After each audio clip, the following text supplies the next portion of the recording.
Bapak, Ibu, saudara-saudari yang terkasih dalam Tuhan Yesus Kristus, salam damai, salam kerahiman. Senang sekali pada kesempatan hari ini, Jumat 26 Juni 2020, saya Immaculata Raufi dari Paroki Ciledug, Gereja Santa Bernadette, dapat memandu acara rekoleksi dari Komunitas Kerahiman Ilahi Santa Faustina, Keuskupan Agung Jakarta. Pada hari ini kita memasuki rekoleksi di hari yang terakhir yang akan dibawakan oleh Ibu Esterina Ade dengan tema Hidup Biasa yang Luar Biasa. Tentunya tema yang sangat menarik ini membuat kita ingin tahu bagaimana dan seperti apakah hidup biasa yang luar biasa itu. Dan apakah di masa pandemi COVID-19 ini kita masih bisa mendengarkan suara Tuhan, arahan Tuhan agar hidup kita sukacita, damai, dan sejahtera. Sebelumnya, marilah kita lihat bersama biodata dari Ibu Esterina Ade. Ibu Esterina Ade. Pelayanan Ibu Esterina Ade meliputi devosan kerahiman ilahi sejak tahun 2000. Pewarta khususnya tentang devosi kepada kerahiman ilahi. Penulis beberapa buku tentang devosi kerahiman ilahi.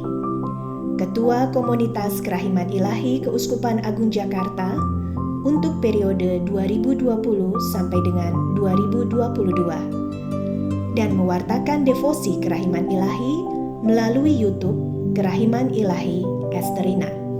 Bapak, Ibu, saudara-saudari yang terkasih, setelah kita mengenal lebih dalam Ibu Esterina Ade, kita akan menyaksikan rekoleksi ini, dan juga pada rekoleksi ini kita akan mendengarkan kesaksian-kesaksian, yaitu dari seorang bapak yang sembuh dari sakitnya ketika ia berdoa di jam kerahiman ilahi.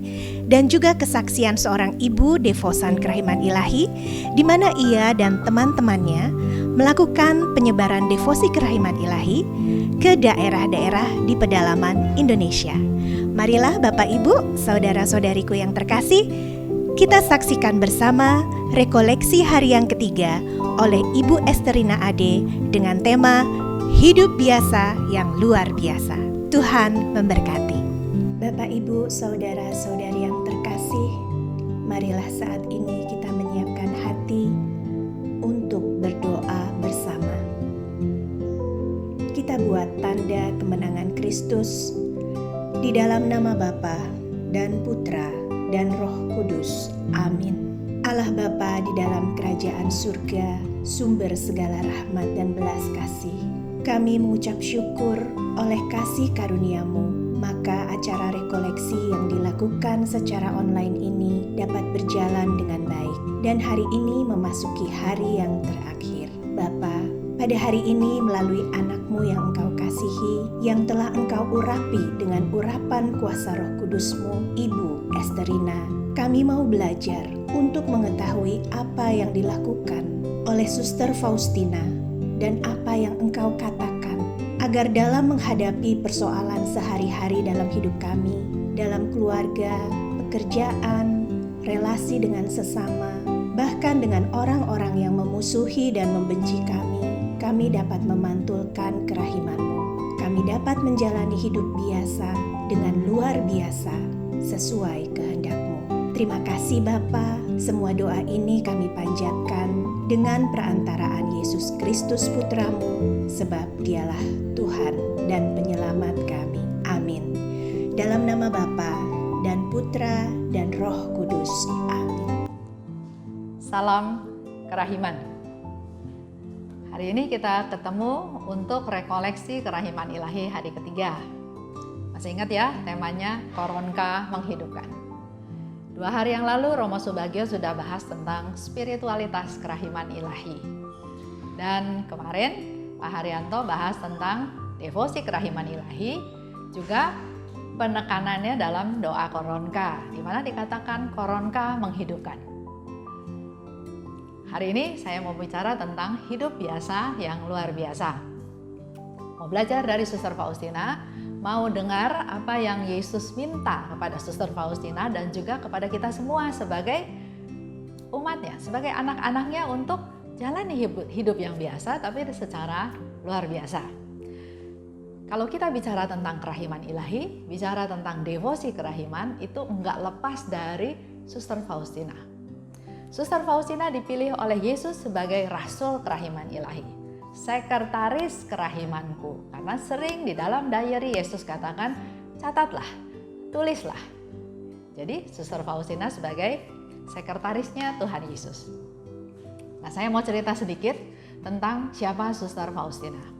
Sekarang, Suster Faustina dikenal sebagai Santa Maria Faustina Kowalska yang dikanonisasi pada tanggal 30 April tahun 2000 oleh Bapak Paus Yohanes Paulus II. Pesta namanya kita rayakan setiap 5 Oktober. Suster Faustina, nama lahirnya itu Helena. Dia lahir di desa Glogowic, dekat Lodz di Polandia. Dia anak ketiga dari 10 bersaudara. Dari sejak kecil, umur 5 tahun, dia sudah punya kehidupan yang mencintai doa.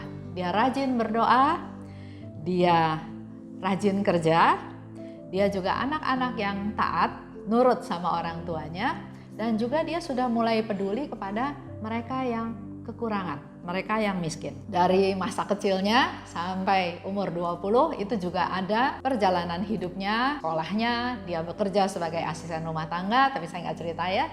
Saya cerita bahwa waktu dia umur 20 tahun, dia masuk biara, suster-suster Bunda Maria Berbelas Kasih di Warsawa. Masuk biara juga banyak perjuangan ya, kita bisa gali di diary Faustina. Dia masuk biara, nah di sana dia hanya punya waktu atau hanya 13 tahun. Karena pada usia dia yang ke-33, dia meninggal karena sakit TBC. Di dalam kehidupan sehari-hari, dia suster yang termasuk diam. Artinya nggak ada prestasi atau bahkan nggak diketahui oleh suster-suster lain.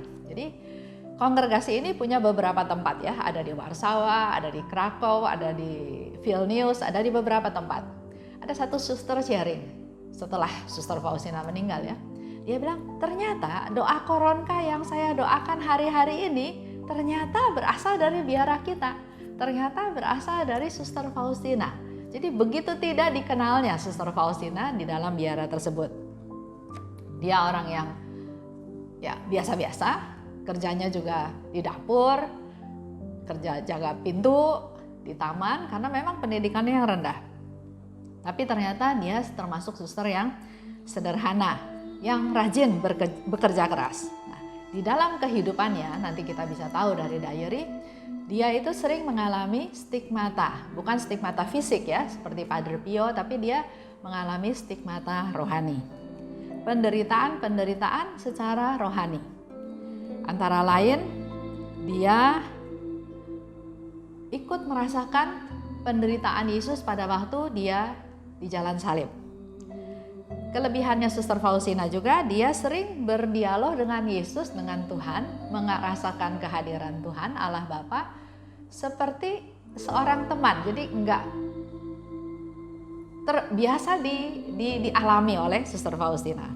Dan kalau ngobrol sama Yesus, Yesus sering bercerita tentang kerahimannya yang tanpa batas, kerahimannya yang tidak ada dasar, kerahimannya yang tidak mungkin bisa dimengerti. Di situ juga dia menerima rahmat-rahmat luar biasa. Antara lain dia melihat penyataan-penyataan ya, vision kehadiran Tuhan Yesus. Bahkan dia punya rahmat, dikasih rahmat untuk bisa bilocation. Jadi bisa ada di 2 tempat yang berbeda pada waktu yang sama. Dia juga bisa membaca keadaan jiwa seseorang. Dia punya sifat kenabian. Dia juga punya relasi yang bagus selain dengan Tuhan, dengan para malaikat, juga dengan Bunda Maria, dan juga dengan para Santa Santo. Contohnya dengan Santa Teresia dari Kanak-Kanak Yesus. Nah, di dalam kehidupannya, di dalam diary, di sana dijelaskan kapan terjadinya devosi kerahiman itu. Pertama tahun 1931 ya, Yesus menampakkan diri seperti gambaran seperti ini. Dia katakan, lukislah tahun 1931, dan juga Yesus bicara tentang pesta kerahiman ilahi. Tahun 1935, Yesus bicara tentang doa koronka yang kemarin sudah dibahas dengan lebih dalam oleh Pak Haryanto ya. Koronka menghidupkan. Koronka bukan hanya berdoa untuk orang-orang yang sekarat, tapi untuk segala macam tujuan. Bahkan dikatakan ya, Suster Faustina mau minta hujan, doa koronka, mau meredakan badai juga berdoa koronka. Jadi doa koronka, doa yang sangat powerful, doa yang menghidupkan. Yang keempat, tahun 1937 Yesus cerita tentang jam kerahiman yang nanti saya akan bahas lebih lanjut. Dan dari semua itu Yesus selalu berulang kali bilang bahwa sebarkanlah, wartakanlah kerahimanku ke seluruh dunia. Supaya orang dari nggak tahu menjadi tahu tentang kerahiman. Setelah dia tahu, dia bisa bersyukur pada Tuhan dan dia juga menjadi rasul-rasul kerahiman, mewartakan kerahiman. Yang jelas disebutkan dalam 1588 ya, dalam diary 1588 dikatakan dulu saya kirim para nabi. Tapi sekarang saya mengirim kamu ke dunia untuk mewartakan kerahiman Tuhan, ya. Di diary 429 dikatakan, kamu perlu mempersiapkan diri untuk kedatanganku yang kedua. Dikatakan lagi juga di 1690, Yesus bilang, beri saya jiwa-jiwa. Ya, karena misi kamu ke dunia ini adalah memenangkan jiwa-jiwa. Dengan cara kamu berdoa dan kamu berkorban.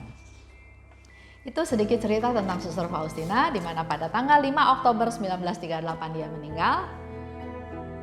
Tahun 1993, tepatnya 18 April 1993 dia diangkat menjadi beata, dan tanggal 30 April tahun 2000 dia diangkat menjadi Santa Maria Faustina Kowalska. Seperti tadi saya bilang, ada 5 cara berdevosi, tapi saya akan fokus ke jam kerahiman. Buat teman-teman yang sudah berdevosi kepada kerahiman ilahi, pasti tahu ya Ibu Mumu yang setiap hari selalu mengingatkan kita untuk masuk ke dalam jam kerahiman. Sebelum lanjut, saya ingin mengutip apa yang dia kirim setiap hari ke dalam grup. Nah, di sana dikatakan jam 3 petang, kalau bisa lakukan jalan salib atau pergi ke Sakramen Maha Kudus. Atau dimanapun kita berada, kita mengenang sengsara Yesus. Karena lagi zaman COVID, kita lebih banyak di rumah, bahkan tidak bisa ke gereja, maka saya lakukan jalan salib. Nah, beberapa hari yang lalu, apa yang saya alami ya. Pertama, Yesus dijatuhi hukuman mati. Kedua, Yesus memanggul salib.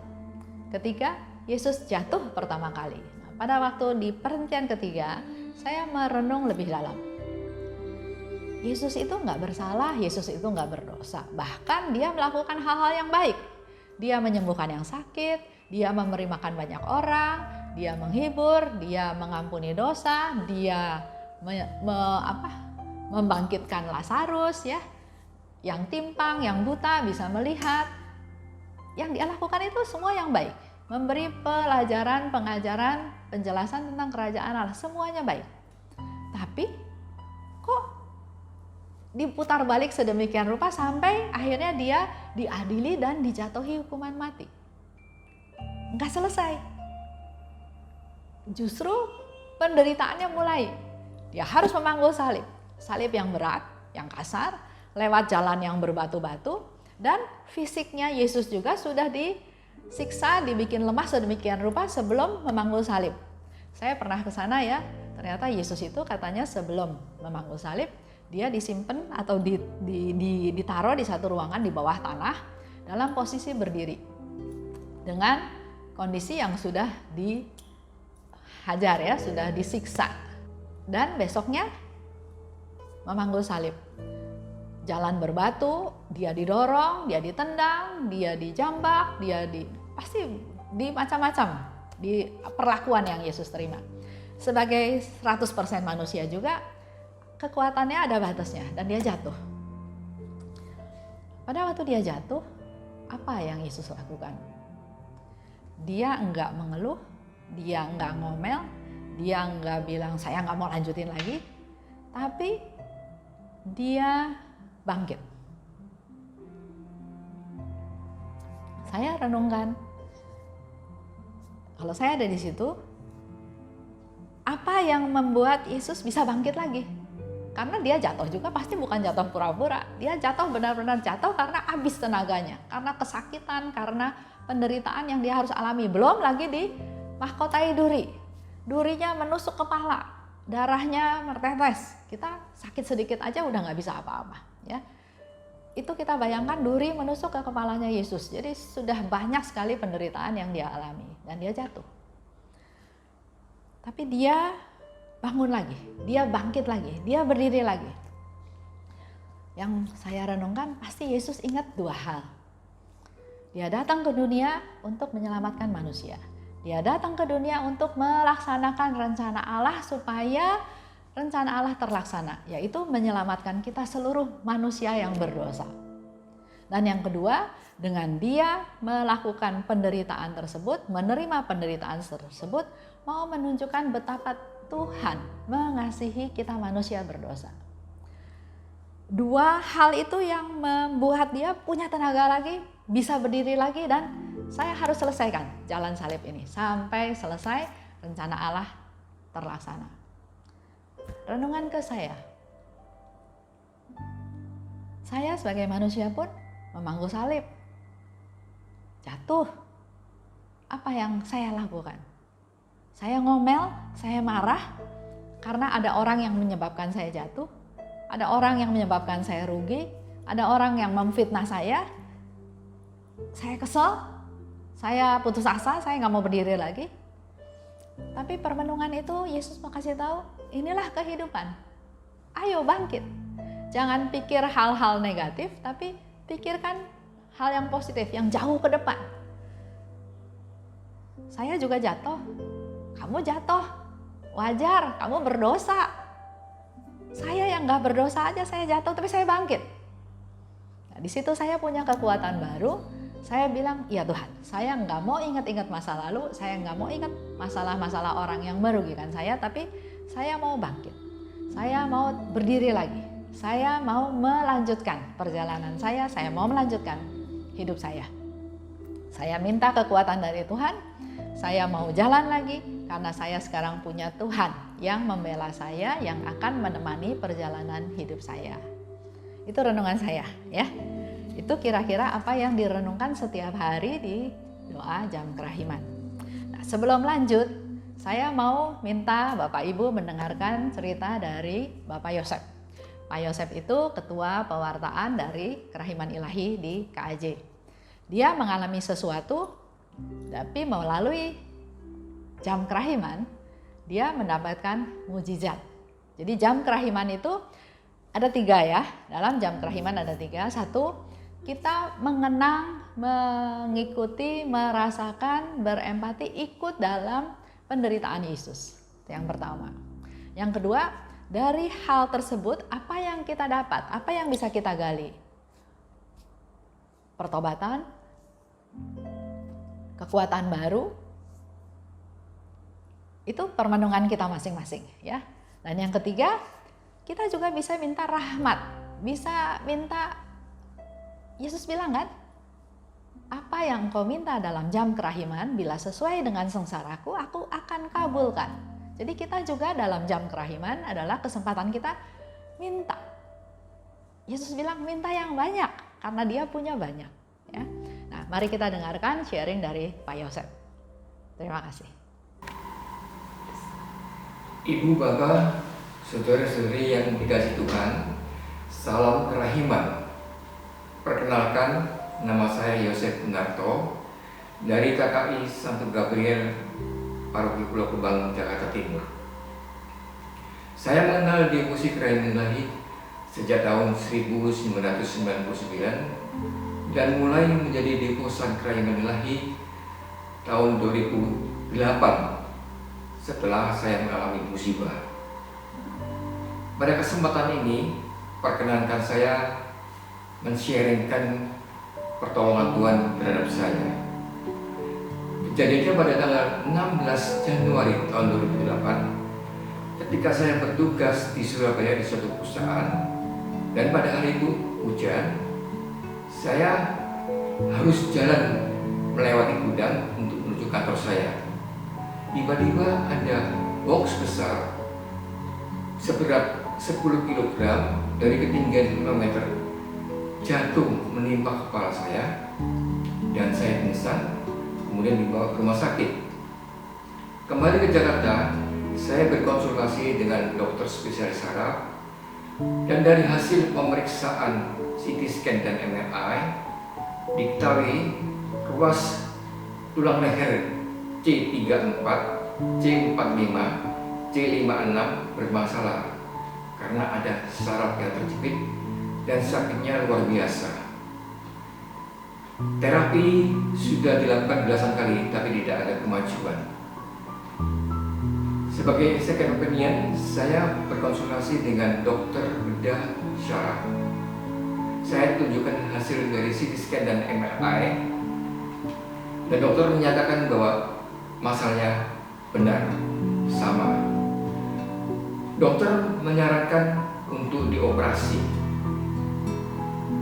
dan tingkat keberhasilannya itu 50-50 dengan biaya yang besar. Kondisi pada waktu itu, leher dan kepala saya sakitnya luar biasa, sehingga saya tidak bisa berkonsentrasi pada waktu bekerja dan merasa stres, tidak bisa berdoa selama 2 bulan. Pada tanggal 22 Februari, hari Jumat malam, dalam masa Prapaskah, saya mengikuti jalan salib yang dilanjutkan dengan perayaan Ekaristi di Gereja Santo Gabriel Pulau Gebang. Dan saya mohon kesembuhan dari Tuhan. Dalam doa, Tuhan memberikan petunjuk pada saya setelah misa nanti datang ke sekretariat. Dan saya datang ke sekretariat. Di sana di atas meja ada selembar flyer yang isinya mengenai rekoleksi kerahiman ilahi pada hari Sabtu tanggal 1 Maret 2008 di Gereja Santo Andreas Kedoya. Selama rekoleksi saya mengikuti dengan kusuk. Pada jam sesi terakhir, jam kerahiman, jam 3 sore, yang dibawakan oleh Ibu Esterina, para peserta diminta oleh Ibu Esterina untuk membenamkan diri dalam lautan kerahiman, dan saya mengikutinya. Di dalam doa, saya melihat bintang terang yang meluncur dari atas masuk ke dalam kepala saya, dan sejak saat itu saya tidak merasakan sakit apapun. 3 minggu kemudian saya mengikuti Jumat Agung dan menjalankan novena kerahiman ilahi secara pribadi sebagai tanda syukur atas kesembuhan saya. Untuk kepastian, saya kembali kontrol ke dokter saraf setelah 1 bulan disembuhkan oleh Tuhan, dan dokter saraf menyatakan sembuh. Dan sampai hari ini sudah 12 tahun, leher dan kepala saya sudah tidak merasa sakit lagi dan sudah tidak ada masalah. Sejak disembuhkan oleh Tuhan, saya mulai lebih aktif lagi dengan mengikuti konvensi kerahiman ilahi di Semarang pada bulan Mei tahun 2008, dan juga rutin berdoa koronka, berdoa pada jam kerahiman, novena kerahiman ilahi setiap tahun, merayakan pesta kerahiman ilahi, membaca buku harian Santa Posina, dan juga menyebarluaskan kebaikan akan Tuhan. Bagi Tuhan tidak ada yang mustahil. Yang menurut perkiraan medis harus dioperasi, tetapi Tuhan sembuhkan. Oleh karena itu, saya mengajak ibu bapak, jika memiliki masalah apapun, datanglah kepada Yesus Sang Penyelamat, karena Yesus adalah andalan kita semua. Demikian kesaksian saya pada kesempatan ini. Tuhan memberkati kita semua. Oke, kita lanjut ya. Tadi sudah mendengarkan sharing dari Pak Yosef. Itu cuma penjelasan di salah satu hal bahwa Tuhan kalau mau bikin mujizat, kapanpun, dimanapun, dalam situasi apapun itu bisa terjadi. Yang penting kita punya kesungguhan, sungguh-sungguh berharap pada Tuhan, sungguh-sungguh mengandalkan Tuhan, dan selanjutnya biar Tuhan yang bekerja. Ya, puji Tuhan. Baik, kembali lagi ke tema rekoleksi kita. Hidup yang biasa, tapi dijalaninnya dengan luar biasa. Nah, khususnya dalam masa pandemi ini. Sementara orang melihat, waduh saya di rumah aja 3 bulan gak ngapa-ngapain. Kesel, marah, pengen keluar. Saya dengar ya dari beberapa orang komentar. Bahkan kalau di luar negeri ada surveinya bahwa kejahatan atau perlakuan tidak baik di dalam rumah tangga itu, KDRT ya, semakin tinggi.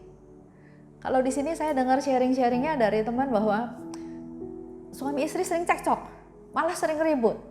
Masalahnya nggak bisa kerja, nggak ada uang, kebutuhannya banyak. Itu yang terjadi. Nah, saya mau ajak dalam rekoleksi ini justru kita semua memikul salib. Salibnya besar, salibnya kecil itu urusan Tuhan, ya. Tapi kita semua memikul salib. Salib penyakit, salib masalah keuangan, salib masalah keluarga, salib bagaimana masa depan saya. Banyak yang kita harus pikul. Tapi tadi Yesus ya sudah membuktikan, memberikan satu konfirmasi ke kita semua bahwa serahkan salib itu, beban itu padaku karena aku yang menanggungnya. Dan pengorbanan Yesus sampai wafat di kayu salib cukup 1 kali. Kita semua sudah diselamatkan oleh Yesus. Kita semua dosa-dosa kita sudah Dia tanggung. Yang penting adalah seperti Pak Haryanto kemarin cerita, inti devosi kerahiman ilahi itu adalah trust, percaya pada Tuhan, mengandalkan Tuhan. Nah, dalam hidup kita juga saya mau ajak Bapak Ibu untuk semakin mengandalkan Tuhan. Hidupnya masih biasa, masih mikul salib, masih ke pekerjaan, masih dengan keluarga yang barangkali dalam tanda kutip belum beres ya. Tapi ingat juga Bapak Paus Fransiskus bilang bahwa tidak ada keluarga yang sempurna. Tidak ada istri, tidak ada suami, tidak ada anak, tidak ada mertua, tidak ada menantu, tidak ada saudara-saudara, tidak ada orang yang sempurna. Tapi justru melalui ketidaksempurnaan itu kalau masing-masing bisa menerima, bisa bersatu, ada kekuatan di dalam setiap keluarga. Nah, ini yang mau saya ajak teman-teman semuanya mengenai hidup biasa yang luar biasa. Contohnya dalam keluarga, ya, Yesus bilang begini, jangan pedulikan bagaimana dia bertindak, tapi engkau harus jadi cerminku yang hidup lewat kasih dan kerahiman. Faustina bilang, Tuhan, mereka sering memanfaatkan kebaikanku. Yesus mau bilang lagi, kalau dalam bahasa kita sehari-hari, biarin aja mereka memanfaatkan kebaikanmu. Itu bukan urusan kamu. Yang harus kamu lakukan, berbelas kasih terhadap orang lain, khususnya kepada pendosa. Itu ada di 1446.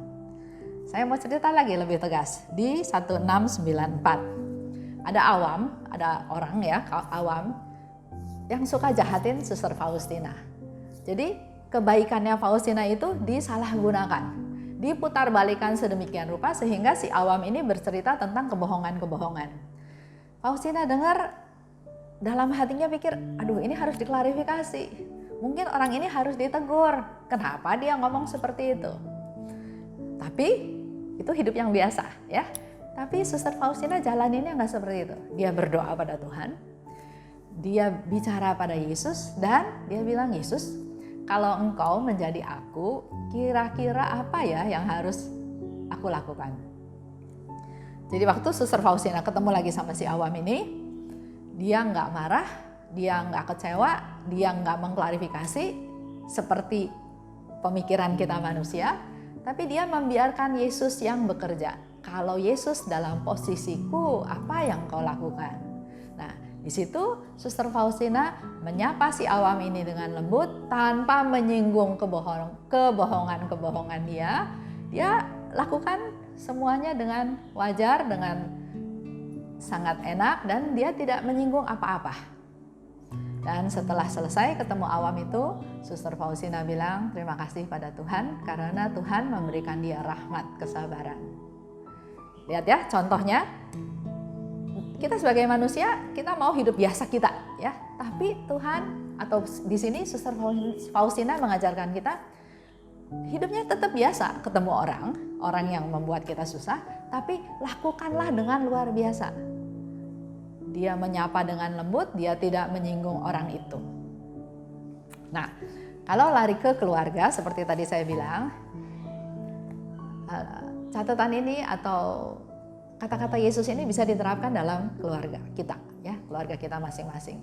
Contoh, dalam satu keluarga ada suaminya selingkuh. Si istri bisa bereaksi macam-macam, marah, benci, kunci pintu, usir, cerai, ngomong-ngomong keluar bahwa suami dia nggak beres, dendam, mengurung diri, sakit hati, putus asa, menjadi depresi, stres, banyak reaksinya menghadapi suami yang selingkuh. Nah, di dalam cerita ini saya ingin mengajak Bapak Ibu yang kalau kebetulan dalam keluarganya bermasalah seperti itu, ayo kita belajar dari satu sharing ibu ini ya. Dimana Yesus bilang, jangan peduliin dia, apa yang dia lakukan. Yang kamu lakukan adalah hanya tetap berbelas kasih, berbuat baik. Kamu harus menjadi cerminku yang hidup ya. Nah, saya mau cerita satu ibu, dia juga sama, suaminya selingkuh. Suaminya cakep, ganteng, kaya ya. Jadi banyak yang mengganggu dia. Si ibu juga cantik, tapi karena gangguan dari luar banyak, akhirnya dia melakukan perselingkuhan. Dari yang satu ini pindah ke sana ke sini ya. Jadi pokoknya dia berbuat yang nggak betul. Begitu kayanya dia bahwa dalam 1 bulan itu dia bisa beli mobil 1 ya. Kita bisa bayangin ya. Nah, si istri ini ya awalnya marah, kesel, merasa aduh saya salah nih married sama orang ini dan seterusnya ya. Tapi bagusnya dia punya satu prinsip. Saya sudah menikah secara Katolik. Saya tidak boleh cerai. Saya tetap mau setia kepada Tuhan. Apapun yang suami saya lakukan, saya sakit hati, saya dikucilkan, saya diremehkan, saya tidak diperhatikan, saya dihina, saya tetap mengandalkan Tuhan. Itu satu ya. Nah, yang kedua, dia tetap berdoa kepada Tuhan. Hal itu berjalan bertahun-tahun. Sampai suatu hari, saya ketemu sama dia di gereja. Saya juga nggak kenal. Tapi karena sering ketemu waktu berdoa koronka, jadi tiba-tiba ibu ini datang ke saya, dia kasih saya rosario. Saya bingung, kenapa ya ibu ini kasih saya rosario? Tapi karena dia kasih, ya saya terima. Untuk membuat dia bisa melakukan perbuatan belas kasih. Ya jelas ya, kalau dulu juga saya kalau dikasih barang, saya nggak perlu ya saya nggak terima. Tapi saya setelah ikut devosi, dia mau kasih, saya berarti harus menerima. Supaya perbuatan baik dia terlaksana. Supaya saya juga diproses oleh Tuhan menjadi orang yang mau menerima, rendah hati. Biasanya kan orang kalau sombong, saya nggak butuh barang itu, saya nggak mau terima, nanti saya utang budi ya. Tapi saya menerima dengan tujuan supaya perbuatan baik dia terlaksana ya. Itu perkenalannya. Dari situ jadi sering ketemu, jadi dia akhirnya ngobrol soal keluarganya, soal suaminya. Dia minta tolong suaminya didoakan. Ternyata suaminya dalam keadaan sakit. Oke, jadi kita sering ngobrol, saya berdoa. Tapi kalau cuma doa aja, nggak puas saya ya. Jadi saya bilang, sekali-sekali saya ketemu sama suaminya. Wah, suami saya susah, orangnya nggak mau ditemuin katanya gitu ya. Apalagi kalau tahu mau didoain, mungkin dia nggak mau. Ya, oke Bu, kalau gitu kita doa. Sampai suatu hari saya tanya lagi, oh ternyata suaminya mau. Akhirnya saya ajak suami saya, karena suami saya kan prodiakon ya. Jadi di sana ada ibadat sabda dan ada memberi komuni kudus. Dalam perjalanan, dia mulainya tadinya tertutup, lama-lama dia pelan-pelan menjadi lebih terbuka. Dia akhirnya bisa doa spontan. Dalam doanya dia bisa nangis, dia menyesal karena dia manusia yang berdosa. Terus kami juga sempat undang Romo datang untuk memberikan sakramen tobat. Nah, itu terjadi tuh berminggu-minggu. Yang bagus adalah terjadi rekonsiliasi antara si suami dan istri semakin baik. Bahkan suaminya bilang dalam Ishaknya ya, bahwa saya ini berdosa besar, berdosa berat kepada khususnya istri saya. Saya punya uang segitu banyak, tapi saya nggak pernah perhatikan istri saya. Bahkan saya foya-foya, saya menyakiti hati istri saya dan saya nggak peduli. Sekarang saya rumah aja nggak punya. Saya nggak bisa kasih harta apapun kepada istri saya. Padahal sekarang saya sakit, istri saya yang urus saya. Dia sambil nangis ya, dia menyesal, dia berdosa. Nah, itu prosesnya. Nah, si istri juga ya selama bertahun-tahun mungkin kesel juga ya. Sehingga dalam obrolan itu dia sempat ngomong, iya mana kupu-kupunya yang dulu banyak. Sekarang kamu udah tua, udah sakit-sakitan, udah nggak ada kupu-kupu lagi yang datang ke sini. Terus saya bilang sama ibu itu, Bu, kenapa ibu ngomong kayak gitu? Iya, abis kesel. Itu wajar ya, itu biasa orang kesel, orang marah ya. Tapi terus saya bilang, ibu juga harus diproses. Apa ada gunanya nggak ngomong kayak gitu? Nggak ada sih. Menyinggung perasaan atau menghibur? Ya, suaminya juga pasti dengarnya nggak enak dan dia juga jadi ingat lagi yang masa lalu ya. Ayo, ibu juga diproses untuk benar-benar bisa mengampuni dia, mengasihi dia. Proses terjadi terus sampai akhirnya karena dia sakit ya, makin lama sakitnya juga makin berat. Beberapa hari sebelum dia meninggal, dia ulang tahun ada di rumah sakit. Saya berdua sama Haryanto juga sempat datang, kasih angpau, dia senang sekali ya. Udah gitu, terus beberapa hari kemudian dia meninggal. Nah, di sini saya mau cerita bahwa bukan keluarga Bapak Ibu aja yang mengalami hal tersebut. Banyak keluarga juga mengalami hal yang sama, ya. Terjadi ketidakcocokan antara suami istri. Di sini ceritanya suami yang selingkuh. Ada nggak istri yang selingkuh? Ada juga. Tapi kita yang benar, kita yang waras, kita yang action duluan. Jangan nunggu orang itu minta maaf baru kita berbuat baik. Enggak. Kalau kita mau belajar dari Yesus, Yesus bilang selalu berbuat baik. Jangan peduli orang itu. Ya, kamu harus jadi cerminku di dunia. Cermin Yesus. Apa? Mengasihi, mengampuni, berbuat baik. Serahkan semua salib kita kepada Tuhan. Kalau kita enggak kuat nanggungnya. Seperti ibu ini juga berdoa. Tuhan itu perhatikan orang-orang yang menderita. Nah, di cerita ini saya mau kasih satu masukan bahwa setan memang tidak suka keluarga yang rukun. Jadi penyebab perpecahan atau perselingkuhan belum tentu 100% tanggung jawabnya sih yang selingkuh.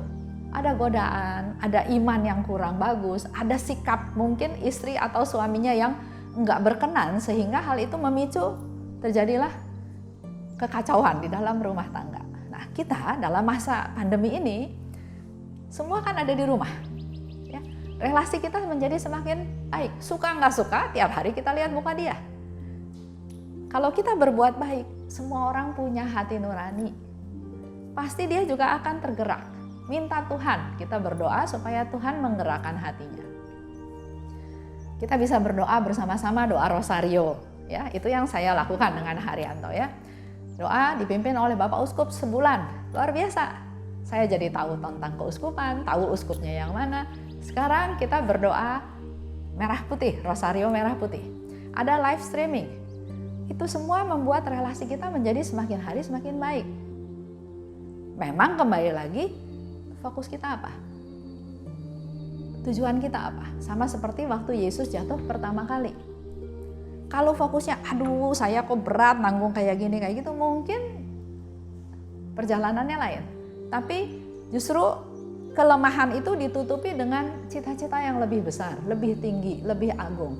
Saya mau menyenangkan Tuhan, saya mau melaksanakan firman Tuhan, saya harus kuat karena saya sudah dipilih Tuhan untuk ikut memikul salib di dalam keluarga kita masing-masing.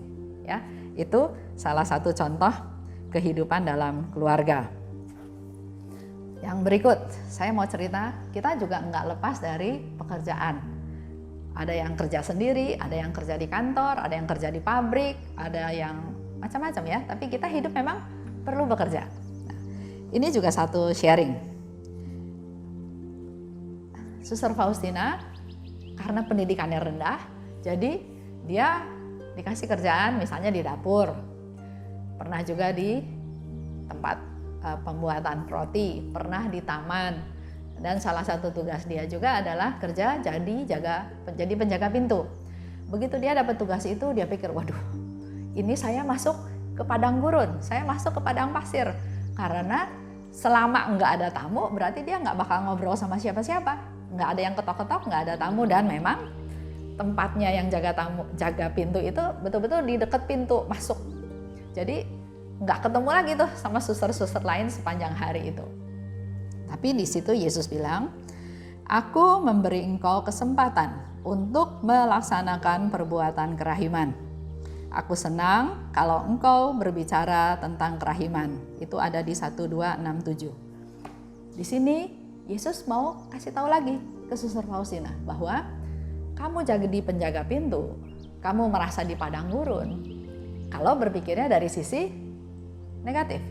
Tapi kalau kita berpikir dari sisi positif, Yesus bilang, karena kamu di padang gurun, kamu punya kesempatan untuk berbicara dengan aku sepanjang hari. 12 jam ya 12 jam, 20 jam ya 20 jam. Karena dia nggak diganggu lagi dengan harus berbicara dengan orang lain. Jadi dia punya waktu fokus seluruhnya untuk Tuhan. Dan di situ Yesus katakan kan, aku memberi engkau kesempatan. Artinya Yesus mendengarkan. Begitu pula dengan kita semua. Di dalam pekerjaan kita, dimanapun kita bekerja, sebetulnya Yesus memberi kita kesempatan. Kalau kita manfaatkan kesempatan itu. Ya. Nah, contoh kita dalam hidup di rumah. Ada rumah yang rapi, bersih, ada rumah yang berantakan, ada rumah yang kotor, ada rumah yang asal jadi. Ya. Satu contoh yang sederhana aja. Kalau kita mau ada pertemuan lingkungan, ada doa rosario, dapat giliran ketempatan rumahnya. Apa yang kita lakukan? Kadang-kadang orang suka nolak kan ya. Jangan di rumah saya kecil, rumah saya kotor, rumah saya berantakan ya.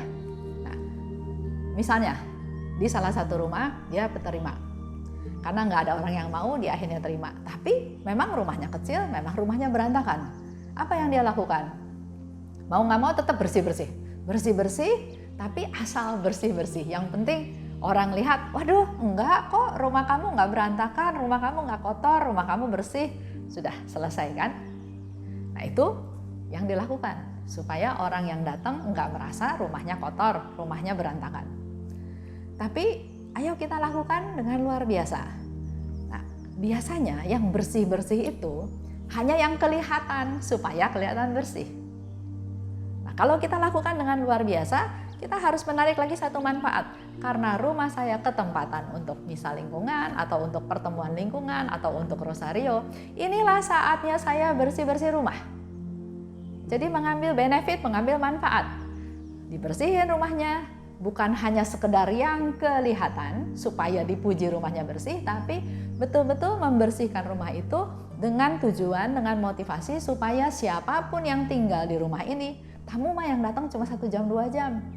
Tapi kalau kita berpikir supaya yang tinggal di rumah ini menjadi sehat, nggak banyak debu, dilap, dirapihkan, barang-barang yang nggak perlu dibuang, itulah sebetulnya kesempatan untuk kita menjadi luar biasa.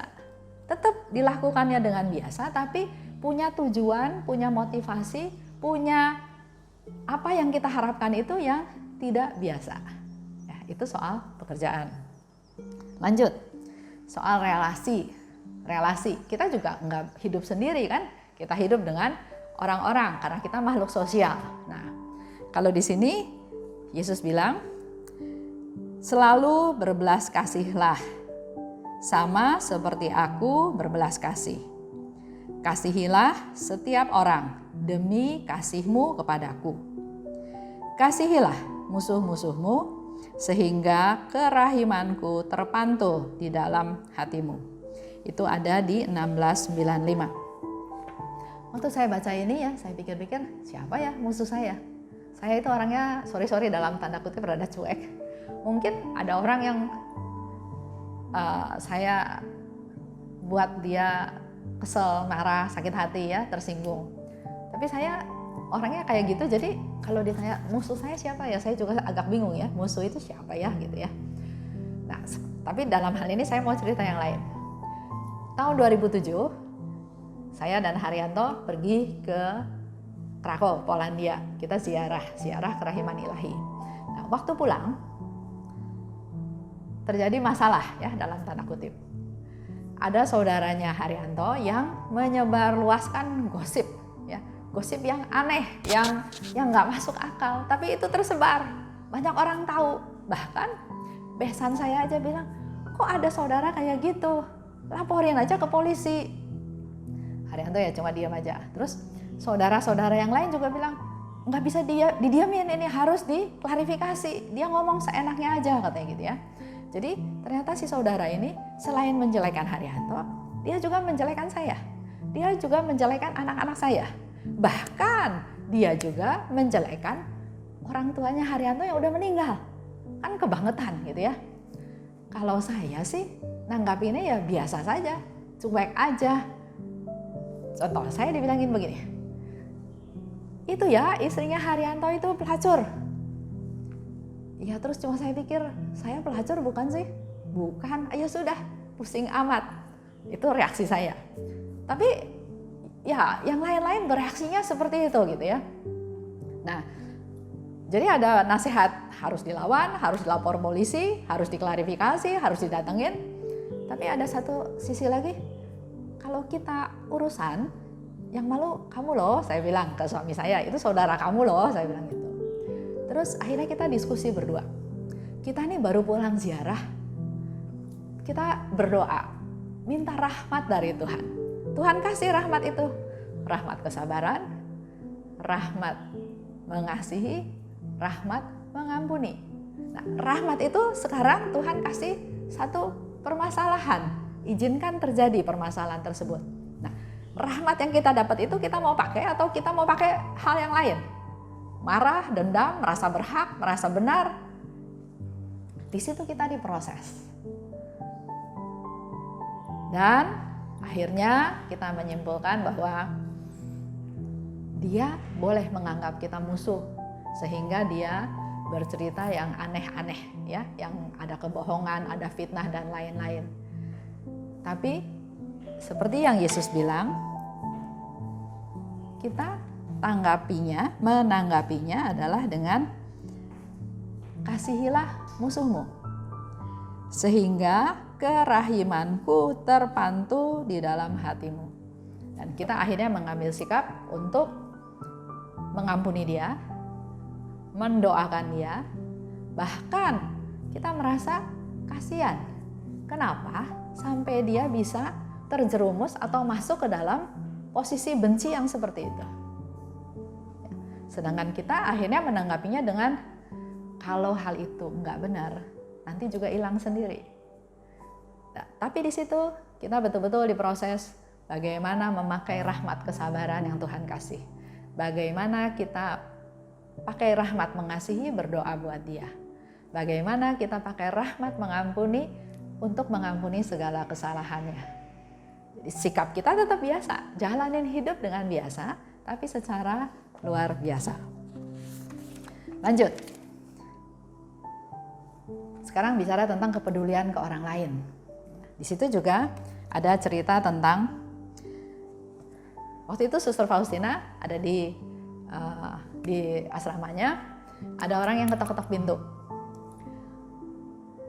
Jadi akhirnya Suster Faustina keluar, dia melihat ada pemuda kurus, bajunya compang-camping, kakinya bahkan nggak pakai alas, kedinginan, dia minta makan. di Polandia itu ya, kalau lagi dingin sekali. Sampai sekarang pun ada banyak orang yang mati karena kedinginan. Bukan jam makan. Jadi otomatis sebetulnya Suster Faustina udah nggak boleh lagi ke dapur. Jadi ada aturan ya. Tapi dia pikir kasihan orang ini. Jadi dia berusaha ke dapur, cari apa yang ada di dapur. Akhirnya dia dapat sop sedikit. Terus dia cari-cari lagi, ternyata dapat remah-remah roti. Dia panasin. Setelah itu dia kasih ke pengemis itu. Pengemis itu terima, minum, selesai. Waktu pengemis ini mau kembalikan mangkoknya, waktu Faustina mau terima mangkoknya, ternyata muka pengemis ini udah hilang. Yang ada adalah gambaran Yesus. Begitu Faustina mau mempertegas, Yesusnya hilang. Nah, di situ Faustina berpikir, peristiwa apa ya ini ya? Nah, di situ Yesus bilang, ucapan syukur orang-orang miskin yang memuji aku sambil meninggalkan pintu itu telah sampai ke telingaku. Kemurahanmu telah menyenangkan hatiku. Itulah sebabnya aku turun dari tahtaku untuk menikmati buah-buah belas kasih-Mu. Ada di 13:12. Ya, jadi sekali lagi, ternyata Suster Faustina enggak hanya baik kepada satu pengemis ini. Pasti ada banyak yang ditolong. Nah, orang datang, kita tolong, rasa syukurnya si pengemis ini sampai ke tahta Tuhan. Sehingga menyebabkan Yesus bilang, itulah sebabnya aku turun dari tahtaku. Jadi rasa syukur, rasa terima kasihnya sampai ke tahta Allah.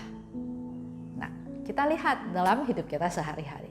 Kalau ada orang pengemis atau ada orang yang membutuhkan pertolongan kita, apa reaksi kita? Suruh dia pergi? Atau dibantu tapi dimarah-marah? Atau dengan sikap wajah muka yang menakutkan, tidak membawa damai? Kalau kita lakukan sikap itu, walaupun kita memberi, ada rasa syukur nggak dari orang itu? Ada rasa terima kasih nggak dari orang itu? Pertama, nggak ada rasa syukur, nggak ada rasa terima kasih. Berarti juga nggak sampai ke tahta Allah. Kedua, kalau si pengemis ini atau si orang yang membutuhkan ini jadi ketakutan, jadi stres, jadi kecil hati, kira-kira sampai nggak ke tahta Allah? Menurut saya sampai. Karena di salah satu diary dikatakan Tuhan itu lebih memperhatikan orang yang menderita daripada orang yang bersuka cita. Jadi keluhan-keluhan itu walaupun tidak diungkapkan, tapi sampai ke tahta Allah. Nah, kembali lagi, mari kita lakukan hidup yang biasa, tetap kita membantu orang, melayani orang, menghibur orang, tapi lakukan dengan luar biasa. Bukan terpaksa, bukan marah-marah, bukan dengan muka yang masam, tapi dengan sukacita, dengan tulus, dengan sungguh-sungguh. Sehingga tadi Yesus katakan, itulah sebabnya aku turun dari tahtaku untuk menikmati buah-buah belas kasih-Mu. Apa yang dirasakan oleh pengemis itu Tuhan Yesus mau rasakan sendiri, sehingga dia turun dan betul-betul dia menerima kebaikan, pelayanan, belas kasihnya Suster Faustina terhadap pengemis tersebut. Nah, sebagai penutup, saya ingin kita semua juga peduli kepada mereka-mereka yang sekarang sedang sekarat, yang sakit, khususnya dalam masa COVID ini. Ini belum berakhir. Bahkan kalau kita dengar di TV, jumlah yang positif bertambah banyak. Akibatnya, kemungkinan yang meninggal juga bertambah banyak. Dan meninggalnya mereka itu betul-betul ditreatment sebagai pasien-pasien COVID yang meninggal sendirian. Masuk rumah sakit, dia udah nggak bisa lagi ngomong pesan ke kiri ke kanan, dia nggak bisa tahu lagi keadaan keluarga dia nggak bisa tahu lagi gimana nasib saya besok. Terus tahu-tahu sesek napas, tahu-tahu meninggal. Nah, orang-orang itu perlu didampingi. Tapi masalahnya kan kita nggak boleh datang, kita nggak boleh tengok. Maka satu-satunya yang kita bisa lakukan adalah berdoa buat mereka. Dan kalau misalnya Bapak Ibu juga pernah baca email ya, tulisan dari Romo Yohanes CSE. Dia dikatakan kita berdoa memang untuk kesembuhan mereka. Tapi ada yang lebih penting. Kita berdoa untuk keselamatan jiwa-jiwa mereka. Supaya jangan masuk neraka. Supaya dia cepat diproses di purgatorium dan dia segera masuk surga. Berdoa untuk pertobatan manusia. Contoh ya, sudah tahu dia COVID. Dia mau dibawa masuk ke rumah sakit, enggak mau. Marah-marah terus dia lari-lari, dia peluk-peluk yang lain. Tujuannya apa? Supaya orang lain ketularan. Supaya banyak yang sakit, banyak yang meninggal. Dia nggak pikir dengan banyak yang sakit, itu para medis, dokter yang udah kerja setengah mati itu, akhirnya tumbang juga. Karena begitu banyak orang yang harus dilayani, orang yang harus diperhatikan. Ya. Nah, oleh sebab itu, saya mau ajak Bapak Ibu untuk jangan asal berdoa, tapi kita mau sungguh-sungguh berdoa. Seperti kata Yesus ya, berdoalah sebanyak mungkin untuk orang-orang yang menghadapi ajal. Dengan permohonanmu, perolehlah bagi mereka pengharapan akan kerahimanku. Sebab merekalah yang paling membutuhkan pengharapan. Tapi justru mereka paling sedikit memilikinya. Itu ada di 1777. Jadi Yesus minta kepada kita semua berdoalah sebanyak mungkin untuk orang yang menghadapi ajal. Lanjut ya. Yakinlah bahwa rahmat keselamatan kekal bagi jiwa-jiwa tertentu pada akhir hayat mereka bergantung pada doamu. Ingat ya, saya baca ulang. Yesus yang katakan, yakinlah bahwa rahmat keselamatan kekal bagi jiwa-jiwa tertentu pada akhir hayat mereka bergantung pada doamu. Jadi kalau kita diingatkan seseorang, kalau kita tahu ada dengar berita atau dengar cerita atau apa, itu sebagai satu pemberitahuan, satu konfirmasi juga kepada kita. Dan Yesus bilang, jangan sampai keselamatan jiwa-jiwa itu justru bergantung pada doamu. Jadi kalau kita diingatkan seseorang atau ada orang minta, tolong doain si A, tolong doain si B, tolong didoain karena ini sakit itu ya, kita segera lakukan, jangan nanti karena bisa lupa. Dan apalagi Yesus bilang, jangan sampai keselamatan kekal dari jiwa-jiwa itu bergantung pada doamu. Jadi kita perlu lebih semakin banyak berdoa. Dalam masa COVID ini kita lebih banyak di rumah, kita nggak banyak kegiatan, pakailah waktu-waktu tersebut untuk berdoa. Kalau ada orang yang mendaras koronka bagi yang sedang menghadapi ajal, dia ini akan mendapat indulgensi yang sama. Murka Allah akan dipadamkan, kerahiman akan meliputi jiwa tersebut. Itu ada di 8:11. Nah, sekarang masalahnya adalah kita nggak bisa ada di samping orang yang sedang sekarat. Kita nggak bisa dekat mereka. Tapi ada jarak begitu jauh ya. Nah, ini cerita dari Suster Faustina. Suster Faustina dia bilang dia tiba-tiba bangun jam 11 malam. Aku merasakan ada beberapa roh yang minta didoakan.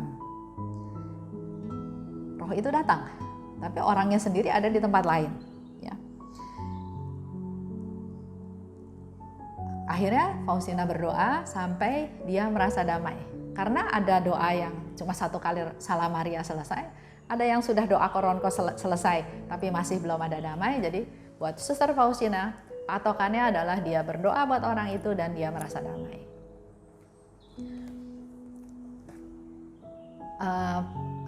Jadi dalam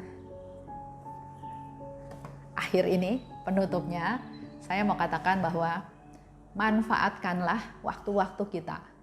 Hidupnya tetap masih biasa, tapi dilakukan dengan motivasi yang luar biasa. Hasilnya pasti luar biasa. Sertakan Tuhan. Minta Tuhan ikut dalam kehidupan kita sehari-hari. Bergantung pada Tuhan, berdoa pada Tuhan, mengandalkan Tuhan. Tuhan pasti memberikan solusi, memberikan jalan keluar. Tapi ada hal-hal yang memang harus kita hadapi untuk kita mulai praktek belajar memakai rahmat-rahmat yang Tuhan kasih.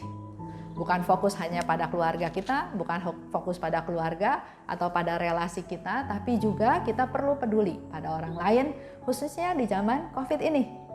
Ada begitu banyak orang yang sekarat, ada begitu banyak orang yang meninggal, just like that, dibungkus plastik terus udah dikubur seperti itu, nggak ada upacara, nggak ada doa dan lain-lain ya. Mari kita yang sudah tahu menyenangkan hati Tuhan, berdoa, melaksanakan apa yang Tuhan Yesus minta, yaitu berdoa untuk mereka yang sedang sekarat, berdoa untuk mereka yang meninggal, berdoa untuk keluarganya yang ditinggalkan, berdoa untuk kita semua juga, supaya di masa ini kita menjadi manusia yang baru, kita menjadi fit, menjadi lebih fit di masa COVID. Bukan fit jasmani saja, tapi jasmani dan rohani. Dan kita belajar menjadi rasul kerahiman ilahi yang terus kita lakukan sampai kita kembali ke Tuhan. Itu saja, mari kita renungan sama-sama hasil rekoleksi ini untuk menjadi bekal kita untuk hari-hari esok. Pasti lebih baik. Terima kasih, salam kerahiman. Bapak, Ibu, saudara-saudari yang terkasih dalam Tuhan Yesus Kristus, kita baru saja menyaksikan rekoleksi dengan tema hidup biasa yang luar biasa dari Ibu Esterina Ade. Semoga setelah mendengarkan rekoleksi ini, kita semua dalam masa pandemi COVID-19 dapat memanfaatkan segala rahmat-rahmat yang telah Tuhan anugerahkan dalam kehidupan kita sehari-hari dengan segala persoalannya, baik di dalam keluarga, di dalam masyarakat, di dalam relasi kita dengan sesama, dan tidak lupa menyenangkan hati Tuhan dengan berbuat belas kasih. Bapak, Ibu, saudara-saudariku yang terkasih, mari sekarang ini kita melihat video yang satu ini, yang adalah contoh perbuatan belas kasih yang sudah dilakukan oleh teman-teman kita dari komunitas-komunitas kerahiman ilahi yang ada di Keuskupan Agung Jakarta, dan juga seorang ibu yang bersama dengan teman-temannya sejak 2011 menyebarkan devosi kerahiman ilahi dan perbuatan belas kasih ke daerah-daerah di pedalaman Indonesia. Yuk, kita saksikan bersama.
Kerahiman. Perkenalkan, nama saya Yeni. Saya umat dari paroki Santo Thomas Rasul Bojong Jakarta Barat. Saat ini saya bergabung dengan tim Kerasulan Kerahiman Ilahi Dekanat Barat. Kegiatan kami ada di Aula Siti Mariam, Gereja Santo Andreas, Kedunian. Setiap hari Rabu kami mengadakan misa dan adorasi. Biasanya sebelum misa dan adorasi ada sakramen rekonsiliasi, ada juga pengajaran dari devosi kerahiman ilahi yang diambil dari catatan harian Suster Faustina. Selain itu, kami juga mengadakan penyebaran kerahiman, devosi kerahiman ilahi ini ke daerah-daerah. Dan saat ini kami telah melakukan pelayanan itu ke beberapa daerah, antara lain Flores, Sumba, Manado, Ketapang, Kepulauan Riau, dan Sumatera Selatan, khususnya Desa Tubuh Mulyo. Semua yang kami lakukan ini pasti itu adalah karena pertolongan dari Tuhan Yesus sendiri. Sebab Tuhan Yesus katakan kepada Suster Faustina, "Putri, lakukan apa saja yang bisa engkau lakukan untuk menyebarkan devosi kerahiman. Aku akan menggenapi apa yang tidak bisa engkau lakukan." Jadi kami percaya setiap kami lakukan pelayanan ke daerah, pasti penyertaan Tuhan. Kenapa? Karena di daerah kami sering mengadakan baksos. Kami juga membangun gereja stasi. Dan semua itu butuh donatur. Dari mana donatur itu datang? Pasti karena Tuhan yang menggerakkan. Sehingga mereka mau percaya kepada kami, dan melalui kami mereka mau menolong sehingga proyek-proyek itu bisa terlaksana dengan baik. Dan puji nama Tuhan, sekarang sudah hampir 10 tahun kami melakukan itu. Mari Bapak Ibu, kita lakukan selagi kita masih punya kesempatan. Mari kita lakukan apa yang sudah Tuhan taruhkan kepada kita, talenta-talenta yang sudah Tuhan berikan kepada kita, sehingga hidup kita ini tidak sia-sia. Sering saya akan tutup dengan satu ayat yang diambil dari 1 Tawari 16 ayat 24, yaitu berbunyi, "Ceritakanlah kemuliaannya yang ajaib di antara segala suku bangsa. Yesus, Engkau andalan." Amin. Bapak, Ibu, Saudara-saudari yang terkasih dalam Tuhan Yesus Kristus, selama 3 hari berturut-turut sejak tanggal 24 Juni sampai dengan hari ini 26 Juni 2020, kita telah mengikuti rekoleksi kerahiman ilahi Koronka menghidupkan, Corona mematikan dengan baik. Bapak, Ibu, Saudara-saudari yang terkasih, semoga setelah mengikuti rekoleksi ini kita dapat semakin tekun dan setia melakukan apa yang dikehendaki Tuhan dengan menghidupi spiritualitas kerahiman ilahi dalam hidup kita.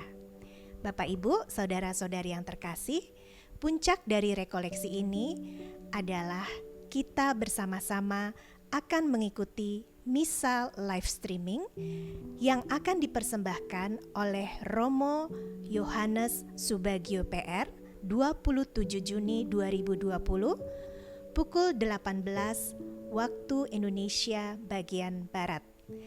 Dan kita semua dapat mengikutinya melalui YouTube dengan link di bawah ini.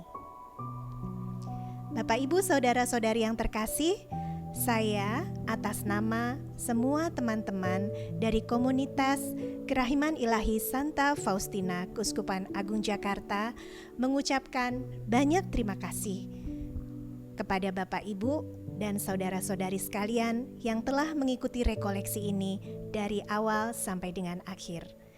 Rahmat Tuhan selalu beserta kita. Semoga di masa pandemi COVID-19 ini kita semua dapat tetap hidup penuh sukacita dan semangat menjadi rasul-rasul kerahiman ilahi. Tuhan memberkati. Yesus, Engkau andalanku. Sekali lagi terima kasih atas kebersamaannya. Kita sudah selesai rekoleksi kerahiman ilahi hari ketiga. Mari bersama-sama kita tutup dengan doa penutup. Dalam nama Bapa dan Putra dan Roh Kudus. Amin. Allah Bapa yang Maha Rahim, terima kasih atas penyertaan-Mu selama rekoleksi ini, sehingga semua berjalan dengan baik. Ya Bapa, Engkau tahu keadaan dan permasalahan kami masing-masing para peserta rekoleksi ini. Oleh sebab itu, dalam doa ini, kami mau serahkan semua hal yang kami alami dalam tangan kasih-Mu dan mampukan kami untuk bisa terus belajar untuk menjadi rasul kerahiman-Mu yang sesuai dengan kehendak-Mu. Terutama mampukan kami untuk dapat menjalani hidup kami sehari-hari dengan salib yang harus kami pikul ini dengan sukacita, karena Engkau selalu memberi rahmat dan kekuatan baru untuk kami dapat mengatasinya. Berkati setiap kami dan keluarga kami, agar semakin banyak orang mengenal kerahiman-Mu. Semua ini kami panjatkan demi Putra-Mu, Tuhan kami, Yesus Kristus. Amin. Yesus, Engkau andalanku. Bunda Maria, doakanlah kami. Santa Faustina, doakanlah kami. Amin. Dalam nama Bapa dan Putra dan Roh Kudus. Amin. Baik, sekali lagi terima kasih. Tuhan memberkati. Amin.